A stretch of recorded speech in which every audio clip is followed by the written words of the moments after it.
मैं बेसुरा हूँ या बेरंगा हूँ या जो कुछ भी हूँ, मैं अपनी ही एक राह पे, अपनी ही एक धार पे चल बैठा, जिस पे मुझे बेहद खुशी है कि सरकार ने मुझे नवाजने की जगह है मुझे दुत्कारा। इस बात का मुझे कोई अफसोस नहीं। अमिताभ ठाकुर इस बात का प्रतीक है कि सरकार के गुनाह किस हद तक हो सकते हैं, तंत्र और व्यवस्था किस हद तक गिर सकती है। तो क्या सरकार आपको भ्रष्ट मानती है? और भ्रष्टाचार के मामले में भी मेरे इसी घर में रेड हुआ। जी, हाँ। और वह भी एक ऐसा रेड था जिसमें कि मैं कह रहा था कि हमारे पूरे कागज देखो, और वो आगे भाग रहे थे, मैं पीछे भाग रहा था। मैंने स्वामी प्रसाद जी का जो मूल बयान था जिस पर वाद विवाद शुरू हुआ, उसको देखा। उसके कुछ हिस्सों पे मुझे व्यक्तिगत आपत्ति नहीं। जो छोटे छोटे मामलों में बुलडोजर और फला चीज लाना चाहती है, उसने इस मामले में कुछ नहीं किया। महिला का गुनाह इतना ही था कि वह उसकी शादी किसी गैंगस्टर से हुई थी, जिस गैंगस्टर ने और उसके परिवार, उसके साथियों पर उस प्रकार के आरोप लगे जो अत्यंत गंभीर थे, इसमें कोई शक नहीं। मैं हूं आशुतोष वत्स और आप अभी हमें देख रहे हैं लखनऊ से। आज हमारे साथ में बात करने के लिए हैं पूर्व IPS अमिताभ ठाकुर साहब हैं। अधिकार सेना को लेकर के आप बहुत बड़े लेवल पे कुछ काम कर रहे हैं, और आप अभी हाल ही में चुनाव को लेकर भी और सामाजिक तरीकों से हमेशा कुछ ना कुछ बातों को लेकर के आप चर्चा में बने रहते हैं। आज हमारे साथ में अमिताभ सर हैं, हम इनसे बात करेंगे और समझेंगे कुछ नया क्या आप कर रहे हैं या आप करने वाले हैं, या किस लड़ाई में अब आप कहाँ पहुँचे। खैर, सबसे पहला सवाल मेरा ये है कि चुनाव आयोग से जो अभी आपका कुछ पत्र व्यवहार हो रहा है, तो वो पूरा मामला क्या, फिर आगे बढ़े। देखिए, हम लोगों ने अधिकार सेना नाम से एक राजनीतिक पार्टी के गठन का कार्यक्रम शुरू किया है जी। और अधिकार सेना 24 नवंबर को हम लोगों ने औपचारिक रूप से गठित करके चुनाव आयोग को प्रेषित किया पंजीकरण के लिए जी। तो उसकी जो प्रक्रिया होती है, उसमें चुनाव आयोग ने कहा है कि अधिकार सेना नाम से मिलते जुलते नाम पूर्व में पंजीकृत हैं, अतः हम कुछ वैकल्पिक नाम उन्हें दें।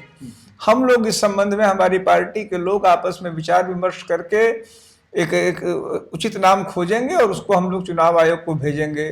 कुछ अन्य बिंदुओं पे, लगभग 10 बिंदुओं पे उन्होंने आपत्तियां की हैं, कुछ कमियां हैं जो तकनीकी कमियां हम कह सकते हैं, उन्हें पूरा करके हम शीघ्र चुनाव आयोग को भेजेंगे, क्योंकि उनका यह कहना है कि 45 दिनों के अंदर ही उन्हें जवाब मिल जाना चाहिए जी। सर, एक बात बताइए, मैं थोड़ा सा कुछ बीते दिनों पर भी कुछ बातचीत करना चाहूँगा। सर, आपको जबरन जो भी आपके साथ में गवर्नमेंट ऑफ उत्तर प्रदेश ने जो भी किया, भारत सरकार ने भी किया, मैं ये जानना चाहता हूँ कि जब आपको जबरन जेल भेजा गया, जबरन रिटायरमेंट किया गया और आप वहाँ से वापस आए विजय होकर के, आपको रिहा किया गया, उसके बाद आपने आरोप भी लगाया कि जेल प्रशासन ने आपके साथ बहुत ज्यादती करी है, प्रताड़ना भी आपको दिया। अभी आपने उसके ऊपर कुछ कार्रवाई भी करने के लिए कुछ कोर्ट में दिया हुआ है, तो ये जरा इसके बारे में बताइए। और मैं एक चीज ये जानना चाह रहा हूँ, एक पूर्व IPS के ऊपर किस प्रकार की प्रताड़ना हुई थी? देखा जाए, चूंकि मैं एक बात कहूंगा, प्रशासन शासन दूसरी बात कहेगी, और हमारी और उनकी बात में बहुत अंतर होगा। तो मैं पहले यह कहना चाहूंगा कि यदि कोई व्यक्ति, यानी मेरी तरह का व्यक्ति जो पूर्व में IPS रहा है, आखिर उसको इस पूरी प्रक्रिया से गुजरना क्यों पड़ा? क्योंकि निश्चित रूप से इतनी समझ मुझे है, इतना नादान मैं कह सकता हूं मैं नहीं हूं कि जानता हूं कि यदि मैं व्यवस्था में बना रहता, व्यवस्था के अनुरूप बना रहता, तो उतना भर मेरे पास बुद्धि, विवेक, कुशलता है, रण कौशल भी है कि मैं किसी के पीछे पीछे घूम के या किसी पार्टी को अपना के, जैसा मैंने इधर देखा कई हमारे अफसरों ने किया है, कोई मंत्री हैं, कोई विधायक हैं, बहुत सफल हैं, केंद्र तक में मंत्री हैं लोग, तो वह, या राज्यपाल हैं तो फला है, तो वह रास्ता मेरे लिए भी अनजाना और अपरिचित नहीं था। लेकिन जब एक मैं कहता हूं कि मेरी सूरत, मेरी सीरत, मेरे अपने जो कुछ भी कहिए, मतलब शायद मैं बेसुरा हूं या बेरंगा हूं या जो कुछ भी हूं, मैं अपनी ही एक राह पे, अपनी ही एक धार पे चल बैठा, जिस पे मुझे बेहद खुशी है। आज की तारीख में मुझे इस बात का कोई अफसोस नहीं है कि सरकार ने मुझे नवाजने की जगह है मुझे दुत्कारा। इस बात का मुझे कोई अफसोस नहीं है। इस बात का भी अफसोस नहीं है कि सरकार ने मुझे समझ लीजिए कि जिस तरह से कि एक मुर्गी को उठा के घर से उठा के ले जाया जाता है, उस तरह इसी घर से जहां मैं आपको इंटरव्यू दे रहा हूं, मुझे उस तरह से जलालत के साथ मुझे घर से खींच के ले जाया गया और जेल में डाल दिया गया। इस बात का मुझे अफसोस नहीं है। अफसोस इसीलिए नहीं है कि मैं यह मानता हूं कि इन घटनाओं ने लोगों के सामने सरकार जो अपना एक झीना पर्दा डाल के जो गुनाह पे गुनाह करती रहती हैं, और कुछ हो न हो, मैंने जिंदगी में और कुछ हासिल किया हो न किया हो और किसी लायक हूं न हूं, कम से कम मैंने यह देखा है, जाना है, सोचा है और अनुभव किया है कि तमाम लोग यह मानते हैं कि अमिताभ ठाकुर इस बात का प्रतीक है कि सरकार के गुनाह किस हद तक हो सकते हैं, तंत्र और व्यवस्था किस हद तक गिर सकती है। तो उस बात को बताने के लिए भी यदि मुझे तमाम ढंग से अपने स्वयं की कुर्बानी करनी पड़ी और तमाम हालातों से गुजरना पड़ा, जेल के अंदर फर्श पे सोना पड़ा, 7 महीने जेल के अफसरों की जलालत झेलनी पड़ी, उनकी जो है जो गंदी भद्दी बातें सुननी पड़ी, तो यह सब ही मैं उस चीज के सामने गौण मानता हूं जिसने लोगों के सामने उन कड़वी सच्चाइयों को बताया कि यदि आपने जी हुजूरी नहीं की, यदि आपने हाँ में हाँ नहीं मिलाया, तो आप, और यदि आपने आवाज उठाने की कोशिश की, आपने आवाज बनने की कोशिश की, तो आप किस हद तक आपको गुजरने झेलने के लिए तैयार रहना पड़ेगा। सर एक बात बताइए, एक कौतूहल की विषय है मेरे लिए ये, ना तो आप कोई डाकू हैं, ना तो आप कोई बड़े माफिया हैं, ना तो कोई बहुत भ्रष्ट ऑफिसर रहे हैं, ना कोई आपका कोई ऐसा कोई गठजोड़ रहा है। जेल जाने के बाद जो आप पे ये जो अभी आपने हमको बात बताई ना कि भद्दी बातें, गंदी गालें, तो वो जो ऑफिसर हैं या जिनकी ड्यूटी है, क्या वो यह नहीं जान पा रहे हैं कि मैं किससे बात कर रहा हूँ, कि ये आईपीएस हैं या हमारे डिपार्टमेंट के हैं? तो ऐसी बातें क्यों हो रही थी सर? क्या उनको कोई आश्रय है? ऐसा आप कुछ बताएंगे? देखिए, चूंकि अभी जिस मामले में मुझे गिरफ्तार किया गया वह मामला अभी माननीय न्यायालय में विचाराधीन है। मैं उसमें जज नहीं बन सकता। मैं नहीं कहूंगा कि मतलब वो तो माननीय कोर्ट कहेगी कि मैं निर्दोष हूं कि नहीं हूं, लेकिन मेरी अंतरात्मा इस बात को जानती है और इस बात को मैंने लगातार कहा है कि मेरे साथ गुनाह हुआ, मेरे साथ गलती हुई। तो उसी मामले में अगर मैं बात करूं, उसी मामले में यदि मैं बात करूं कि जिस कथित फेसबुक लाइव वीडियो के आधार पे मैं अरेस्ट किया गया, उसमें मेरे साथ 8 नाम और थे। उसमें इस समय एक डीआईजी आईजी हैं, उनका नाम था, एक जज का नाम था, तमाम अफसरों के नाम थे और सबों पे तमाम तरह के आरोप थे। ये मैं समझता हूं कि भारत के इतिहास में शायद ये अकेला मिसाल होगा कि एक ही कथित डाइंग डिक्लेरेशन, विवेचक ने माननीय कोर्ट में कहा कि ये डाइंग डिक्लेरेशन था, डाइंग डिक्लेरेशन में अमिताभ ठाकुर का नाम लिया गया। तो क्या यह संभव है कि एक ही डाइंग डिक्लेरेशन में 8 नाम हो, 7 नाम को बिल्कुल ही छोड़ दिया जाए और एक नाम को एफआईआर लिखने के 10 मिनट के अंदर अरेस्ट कर लिया जाए? यदि मैं उनकी निगाह में गुनाहगार था, उस डाइंग डिक्लेरेशन कितनी वक़्त और वजूद थी, तो क्या वो सिर्फ अमिताभ ठाकुर के लिए था? यह शब्द ही अपने आप में बताता है कि किस प्रकार मेरे साथ ज्यादती की गई। कारण क्या था? कारण कोई लिखा पढ़ी में कारण नहीं होते हैं, कारण हालात बताते हैं। कारण था कि उससे 1 महीना पहले से मैंने कहना शुरू किया था कि मैं तत्कालीन और वर्तमान मुख्यमंत्री महोदय के विरुद्ध गोरखपुर से चुनाव लड़ूंगा। गुनाह मेरा ये था, सजा मुझे वहां मिली। और लेकिन चूंकि मैं गुनाहगार था, इसीलिए पुलिस ने, ऐसा भी नहीं है कि मतलब मैं कहीं भाग रहा था, लेकिन पुलिस ने उसके बाद भी मुझे जबरदस्ती पकड़ के जलील किया। थाने में, हजरतगंज थाने में पिटाई हुई, उसकी मेरे पास साक्ष्य मौजूद हैं। मेरे शरीर पे 6 चोटें थीं।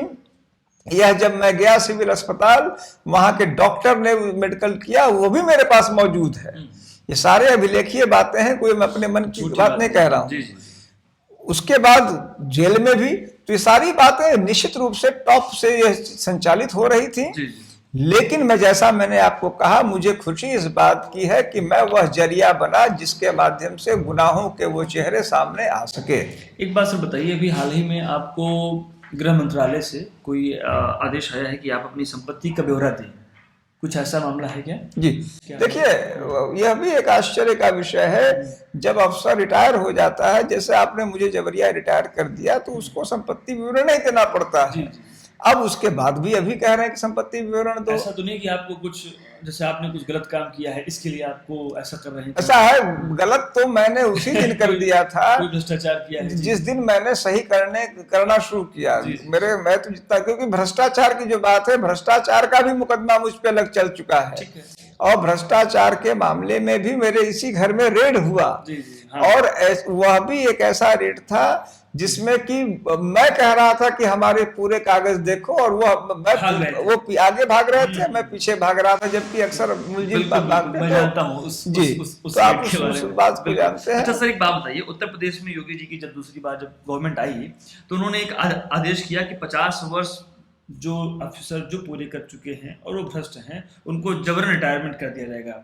आपको भी सर किया गया, तो क्या सरकार आपको भ्रष्ट मानती है? मुझे लगता है कि सरकार मुझे भ्रष्ट, नाखादा, हर कुछ मानना पसंद करती है।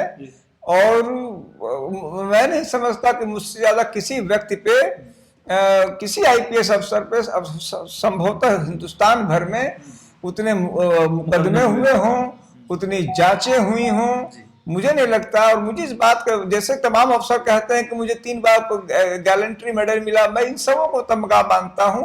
यह मेरे तो यही तमगे हैं। अच्छा सर, एक बात बताइए, मैं इतनी सारी आपसे बातें कर रहा हूँ, मैं आपको कई वर्षों से मैं भी जानता हूँ, चाहे जिसकी सरकार हो, चाहे वो समाजवादी पार्टी की हो, अभी फिर बीजेपी की हो, लेकिन अक्सर ऐसा है कि आप कुछ जो भी गलत काम होते हैं उस पर आप आवाज उठाते हैं। ऐसा क्या हो गया सर योगी सरकार के साथ में कि इतना आपके साथ में दुर्व्यवहार किया जा रहा है? मुझे लगता है इसका कारण 2-3 है जी। पहला कारण तो यह है कि चूंकि एक अंग्रेजी कहावत है, power corrupts and absolute power corrupts absolutely.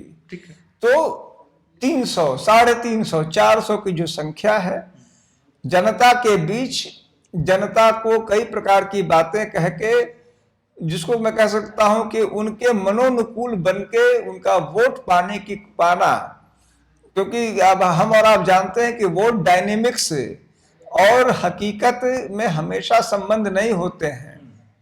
Popularity और हकीकत में भी संबंध नहीं होते हैं। तमाम बहुत ही पॉपुलर लीडर्स अपने मतलब जो समय बीत जाता है, उसके बाद जब एनालिसिस होती है, जब उनके कच्चे चिट्ठे सामने आते हैं, तब मालूम होता है कि अरे यह था।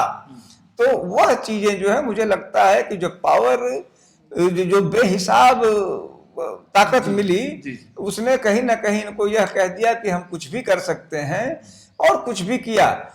समस्या मेरे मामले में समस्या बस यह है कि चूंकि मैंने एक लंबे समय से अपना हित अहित छोड़ के, अगर कुछ गलत हुआ तो उसको आवाज उठाना मैंने ये मेरी मजबूरी बन गई है।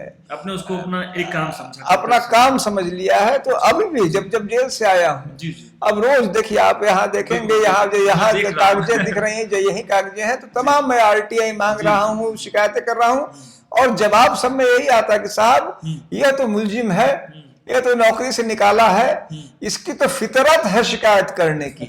यह झूठी शिकायतें करता है। वह आदमी जो कहीं कभी उनका अफसर रहा था, आज वो उनको झूठा, फरेबी, मक्कार, और यह कि राजनैतिक लिप्सा के लिए ये झूठी शिकायतें करने का आदी व्यक्ति है। ये तमाम इन्हीं अभिलेखों में लिख के भेजते हैं। मैं भी देख रहा हूं। मैं अपनी फितरत से मजबूर हूँ, वे अपनी फितरत से मजबूर है। अच्छा सर, ये अब आप एक आधिकारिक जो है राजनीति में आ चुके हैं। आप ये पीछे आपका पोस्टर भी है, अधिकार सेना जी। अधिकार सेना आप और क्या कर रहे हैं अभी, ये बताइए। देखिए, मैं यह अभी स्पष्ट करना चाहूंगा, अधिकार सेना एक राजनीतिक पार्टी है जी।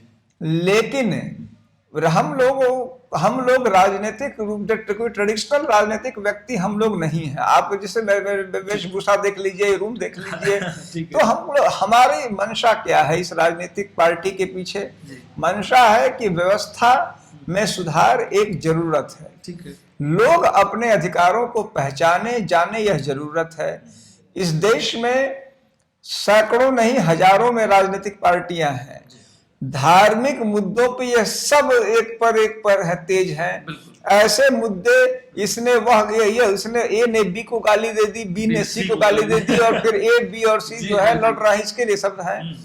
हिंडनबर्ग रिपोर्ट आई, मैं एक दृष्टांत, हिंडनबर्ग रिपोर्ट आई, किसी पार्टी, कितनी बड़ी बड़ी पार्टियां, हमारे पास चंद मुट्ठी के लोग हैं, इतनी बड़ी बड़ी पार्टियां हैं, किसी पार्टी को यह नहीं हुआ कि जमीन पे जाए धरना प्रदर्शन करे।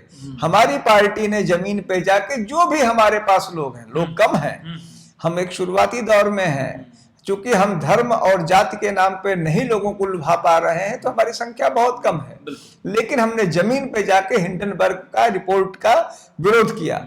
और हमारे कई साथियों ने कहा कि वहां के जिला मजिस्ट्रेट या एडीएम ने जब यह सुना तो उन्हें खुशी हुई, उन्होंने अनौपचारिक रूप से तारीफ किया कि आपकी पार्टी अच्छी बात कर रही है। तो हम उन मुद्दों को सामने लाना चाहते हैं जो जमीन की जरूरत है, जो जनता से जुड़ी हैं, जो अत्याचार, अन्याय और भ्रष्टाचार के खिलाफ है। लेकिन मैं यह स्पष्ट कर दूं कि हमारा रास्ता उतना आसान नहीं है और हमें पग पग पे दिक्कतें आ रही हैं, लेकिन हम इस रास्ते पे आगे बढ़ेंगे। सर, इन दिनों अभी आप राजनीति की बात में अभी आप बात करने लगे तो मुझे कुछ याद आ गया। इन दिनों उत्तर प्रदेश में विकास की बात करके लोगों ने उसको छोड़ दिया है या सरकार का विरोध करना छोड़ दिया है। अब एक समाजवादी पार्टी में एक नेता है स्वामी प्रसाद मौर्य, इन दिनों रामचरितमानस को लेकर के वो बड़ा उत्पात मचाए हुए हैं। वो उसमें बता रहे हैं कि उसमें कुछ बातें ऐसी हैं जो शूद्र और महिलाओं के लिए या ओबीसी वर्ग के लिए गलत लिखी हैं। आप ये बताइए, आप राजनीति में आ चुके हैं, मुझे बताइए इन सभी प्रकार की बातों का करना क्या दर्शाता है? आप इसको कैसे लेते हैं? देखिए, क्या सही है कि गलत है? मैं इसके 2-3 हिस्से मानता हूँ जी। मैंने स्वामी प्रसाद जी का जो मूल बयान था जिस पर वाद विवाद शुरू हुआ, उसको मैं देखा, उसके कुछ हिस्सों पे मुझे व्यक्तिगत आपत्ति नहीं है जी। यदि कोई व्यक्ति अकादमिक दृष्टि से यह कहता है जी कि फला धर्म ग्रंथ में फला बात उचित नहीं लगती, अगर मात्र यहाँ तक कहता है कि उचित नहीं लगती या कुछ जाति या धर्म विशेष के विपरीत लगती है, तो मुझे लगता है कि इसमें अगर आपत्ति करना उचित नहीं है। ठीक है। लेकिन यदि वह, और यह व्यक्ति जान रहा है और यह सर्वमान्य बात है कि रामचरितमानस या बाइबल या द कुरान या गीता या जिंद अवस्था, यह सब किसी न किसी धर्म के धार्मिक ग्रंथ हैं, सर्वमान्य धार्मिक ग्रंथ हैं, और धर्म धर्म है, वहां आस्था की बात है। यह जानने के बाद यह कहना कि ऐसी पुस्तक को जला दी जाए या ऐसी पुस्तक को दरकिनार कर दी जाए या बैन लगा दी जाए, वह जानबूझ के ऐसी स्थितियां उत्पन्न करना है जहां विरोध हो। लेकिन मैं आपसे यह कहूंगा, वह पार्टी जो छोटे छोटे मामलों में बुलडोजर और फला चीज लाना चाहती है, उसने इस मामले में कुछ नहीं किया। स्वामी प्रसाद के साथ कोई कार्रवाई नहीं हुई। क्यों? क्योंकि वह पार्टी खुद भी जाति और धर्म के आधार पर राजनीति करना चाहती है। चूंकि स्वामी प्रसाद जी भले कहते हैं कि ऐसा किया जाए वैसा किया जाए, लेकिन यह सब जानते हैं कि वह भी जातिगत राजनीति करते हैं, और जातिगत राजनीति के कारण ही उनकी पहले एक पार्टी, फिर दूसरी पार्टी और तीसरी पार्टी में वजूद रहा। तो चूंकि यहाँ जाति और धर्म के बीच का तनाव हो गया, तो जो जिस पार्टी को यहाँ सरकार में है और जिसको काम करना था, उसने बिल्कुल हाथ पे हाथ रख दिया। उसने कहा कि मामला अपनी तरफ जाएगा, और यह स्थिति आ गई कि वह पवित्र ग्रंथ रामचरितमानस जला दिया गया। और जो कहती है कि मैं इतनी मजबूत सरकार हूं, वह देखती रह गई और वह जला दिया गया। आज भी स्वामी प्रसाद मौर्य के विरुद्ध कार्रवाई नहीं हुई।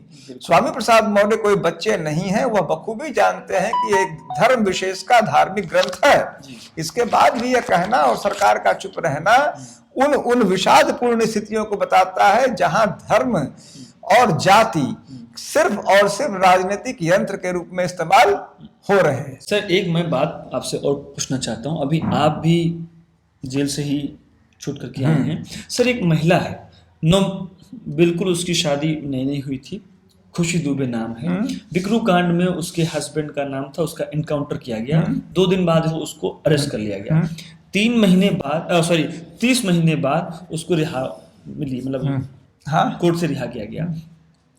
मैं आपसे एक बात जानना चाह रहा हूँ, पुलिस विभाग में कोर्ट में, कानून में क्या ऐसा संभव है कि जिसका कोई बैकग्राउंड न रहा हो, अगर हाँ गलती से उसकी शादी हो गई है या कुछ भी हुआ है, क्या इस प्रकार की प्रक्रिया कानून में, संविधान में आप उचित मानते हैं? देखिए, मेरिट ऑफ द केस पे सामान्य रूप से, चूंकि मैं पुलिस में भी रहा हूं, और मैं यह मानता हूं कि जब तक मैं एग्जैक्ट फैक्ट्स न जानूं उस पर टिप्पणी न करूं, ये एक पहलू है। ठीक है। लेकिन दूसरा पहलू यह भी है कि मीडिया के माध्यम से या अन्य सूत्रों से जो बातें आई हैं, उनमें प्रथम दृष्टया यही बात सामने आई है कि उस महिला का गुनाह इतना ही था कि वह, उसकी शादी किसी गैंगस्टर से हुई थी, अमर दुबे से, जी, जिस गैंगस्टर ने और उसके परिवार, उसके साथियों पर उस प्रकार के आरोप लगे जो अत्यंत गंभीर थे, इसमें कोई शक नहीं। बिल्कुल। वह गैंगस्टर संभवतः मारा गया जहां तक मुझे याद है, लेकिन उसकी पत्नी को इस प्रकार के हालातों से गुजरना, क्योंकि तुम्हारा पति दोषी है, न तो सीआरपीसी न आईपीसी यह व्यवस्था करता है। क्रिमिनल लॉ जो व्यक्ति गुनाह करता है मात्र उसी को उसका दंड भोगने के लिए कहता है, उसके माँ, पिता, पत्नी, पुत्र, बेटे को नहीं। इस मामले में प्रथम दृष्टया ऐसा लग रहा है कि पति का गुनाह पत्नी को झेलने को दिया गया, जो प्रथम दृष्टया घोर अत्याचार दिखता है। मैं उम्मीद करूंगा, मैं चूंकि माननीय सुप्रीम कोर्ट ने जमानत दे दी है, मैं उम्मीद करूंगा कि प्रिया, क्या नाम है इनका, खुशी दुबे इस प्रकरण को पूरी शिद्दत से लड़े और वह इस अपनी बेगुनाही साबित करे। और मुझे इस बात की बेहद खुशी होगी यदि वह जीतती हैं इसमें, और अगर जीतती हैं तो मैं खुशी दुबे से यह भी अनुरोध करूंगा कि वह इस मामले को अंतिम परिणति तक ले जाएं, और जिन्होंने उनके साथ गुनाह किया है, 30 महीने तक जेल में रखा है, उनको दंडित करवावें। सर, एक बात और पूछूंगा, एक आईपीएस आप हैं, एक आईपीएस और हैं जो 2 साल से वो फरार थे, अचानक से उन्होंने कोर्ट में सरेंडर किया और उनको फिर रिहाई भी शायद मिली। एक बात मुझको बताइए, एक ही प्रदेश है, एक ही डिपार्टमेंट है, तो ये 2 बातें कैसे हो सकती हैं? आपको तुरंत उठा लिया गया, तुरंत अरेस्ट कर लिया गया, एक आईपीएस को 2 साल से पुलिस ढूंढ रही है, क्या मतलब क्या है इसका सर? देखिए, कई उदाहरण हैं। एक तीसरे आईपीएस हैं। अच्छा। मैं जब जेल में था तो मैंने वहां अखबार वहां आता था, मैंने पढ़ा था कि जिस तरह का मुझ पर आरोप लगाया गया कि मैंने किसी को परेशान कर दिया जिससे उन्होंने आत्महत्या कर दिया, ऐसा मुझ पर आरोप लगाया गया। एक महिला ने उस आईपीएस के खिलाफ एक डाइंग सुसाइड नोट लिखा। उस समय वो संभवतः फैजाबाद या कहीं के एसएसपी थे। ठीक है। उनके खिलाफ मुकदमा हुआ, कोई कार्रवाई नहीं हुई। मुझे लगता है कल को उसे फाइनल रिपोर्ट लगा दी गई। तो वहां भी डाइंग डिक्लेरेशन था, वहां भी सारी बातें थी। एक आपने उनका नाम लिया जो एसपी थे महोबा के, मामले में, मेरे ही मामले में मैंने आपको कहा एक एसएसपी थे वाराणसी के, उन पर था। तो एक अंग्रेजी में कहावत है, show me the person I will show you the rule. इस देश में, इस प्रदेश में आप व्यक्ति को बुलाइए, मैं कानून उसके लिए बना दूंगा। हम लोग के हर आदमी के अलग कानून है, हर आदमी के लिए अलग कानून है। उसकी सहूलियत को देखते हैं कि वो मेरे फायदे का है या मेरे नुकसान का है, ऐसा कुछ इसके अलावा कुछ नहीं, बिल्कुल यही। मतलब गवर्नमेंट का फायदा है तो हाँ, वरना आप आउट। जी। अच्छा। वरना आप देख लीजिए, जैसे कि यह बुलडोजर होता है। बुलडोजर किन पे चलता है? सिर्फ उन पे जो विपक्षी दल के हों या जो आवाज उठाते हों।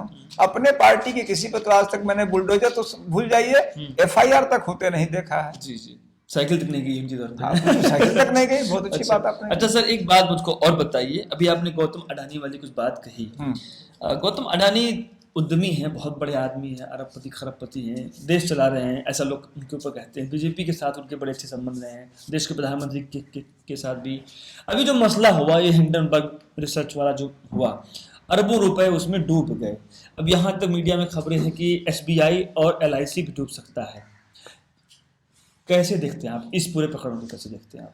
देखिए, मैं इसे हिंदुस्तान की एक हकीकत के रूप में देखता हूँ।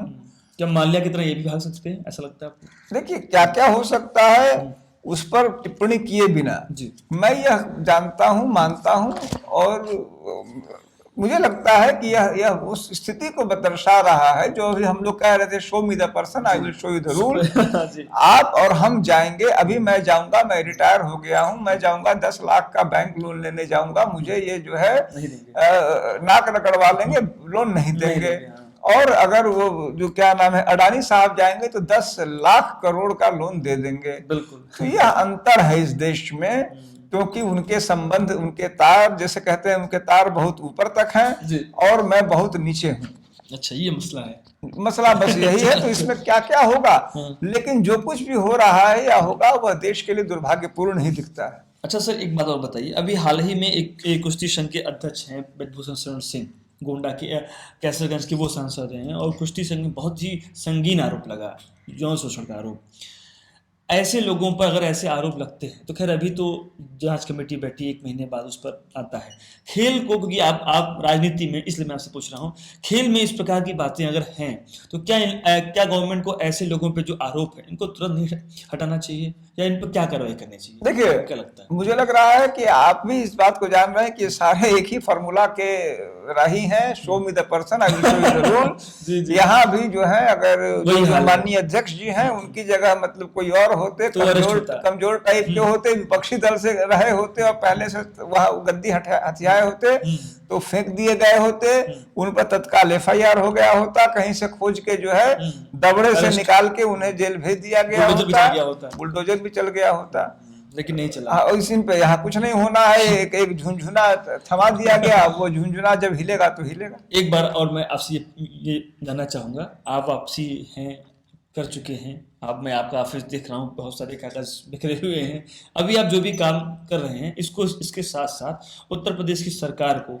अभी आप किस स्थिति में आप देख रहे हैं? देखिए, उत्तर प्रदेश की जो पॉलिटिकली जो सरकार है बहुत मजबूत है, बहुत अधिक मजबूत है। लोगों के लिए कैसी है? और लोगों के लिए है कि नहीं है मैं ये नहीं जानता। अच्छा, अपने लिए बहुत मजबूत है जी।